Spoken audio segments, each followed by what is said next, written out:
So I'm going to be going over how to enter the Safe Haven intake information into Case Manager. But first, I wanted to provide you with an example of the Safe Haven intake form. Although the expectation moving forward will be that you will be entering this information directly into Case Manager, there will be some situations where you may or may not be able to directly enter it, and you will have to use the hard copy form. So either way, just as reference, I wanted to show the form and also show you how this information translates over to Case Manager. So in this example, client Maria Tess Pratchett was referred earlier in the day by Public Defender, and it was entered early in the morning by the data team on July 28th, 2021. The client later then came in for services the same day, and an intake was provided to the client. Just to go ahead and show you how to enter the intake information, I'm going to be referencing between both the Safe Haven intake form and the form in Case Manager. So using the participant directory button over here, I've already gone ahead and filtered out the client that I'm looking for. Usually once you select the participant directory button, it shows you the whole list of clients. But for the purposes of this example, I'm just selecting Maria Tess Pratchett. So you can see here that the status says pending referral, and you can see that it was entered on July 28th, 2021. That means it's probably likely that we already have the referral in the system, but we have to go ahead and check that it's the right referral. So we hit view edit, and then we go over to participant profile right here. We're going to double check that the referral came from Public Defender before we go ahead and enter the intake information. In this situation, we're able to verify that the referral is from the Public Defender and the client was referred on July 28th, 2021. So that is the correct referral.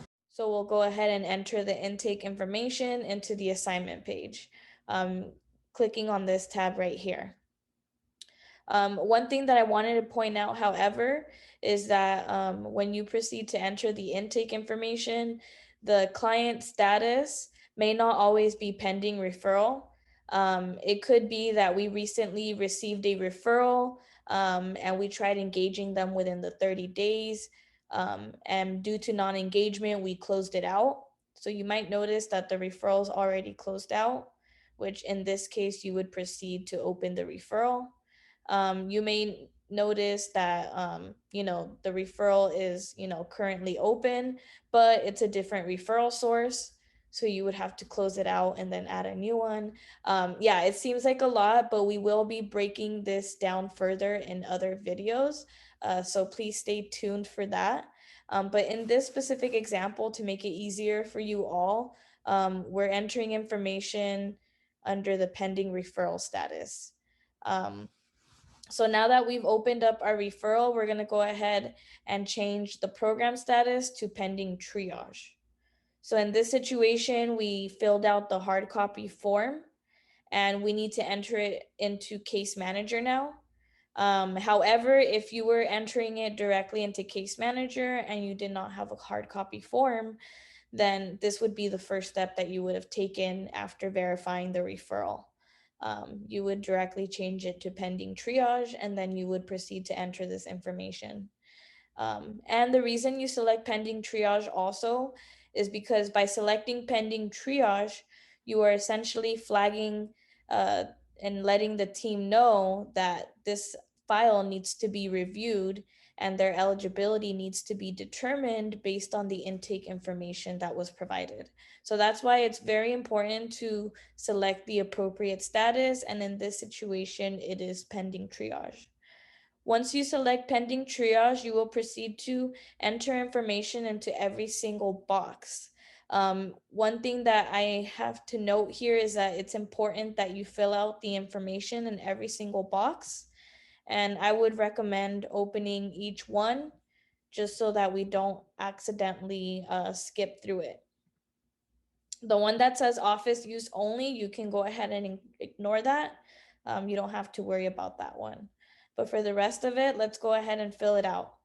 Again, for reference, I'm going to be going back and forth between the hard copy form and then the form here in Case Manager. So looking back at my form, I can see here that it asks questions about probation, parole, PRCS status, prior arrest, prior convictions. For this client, they indicated yes, yes, and yes. The first question here, probation, parole, or PRCS status, we always have to provide this information versus prior arrests and prior convictions. That information is optional, so it doesn't always have to be filled out. But for best practices, I would recommend asking about all three, as the first one is definitely required. So to enter this information into Case Manager, I'm going to proceed to enter yes for probation, parole, or PRCS status at intake, yes for prior arrests at intake, and yes for prior convictions at intake. As you can see, this option only provides you with yes or no because this question is required. Versus these two right here, you'll notice that we added the option unknown, and that's because these two are optional. But again, best practices, I would recommend that you always ask for all three. Moving over back to the intake form, it asks about the client's level of education, employment status, housing status, and veteran status. So here the client reported that they have a GED, they're employed part-time, and they're experiencing homelessness, and they're not a US veteran. So I'm gonna go ahead and put that information in.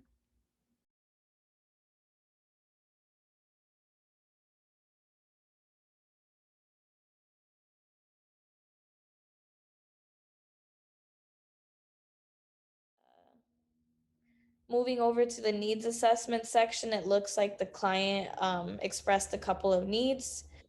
For housing, they indicated shelter and rental deposit assistance. For basic needs, they indicated clothing. And for education and employment, they indicated continuing education and job assistance. So I'm going to go ahead and put that under the needs assessment.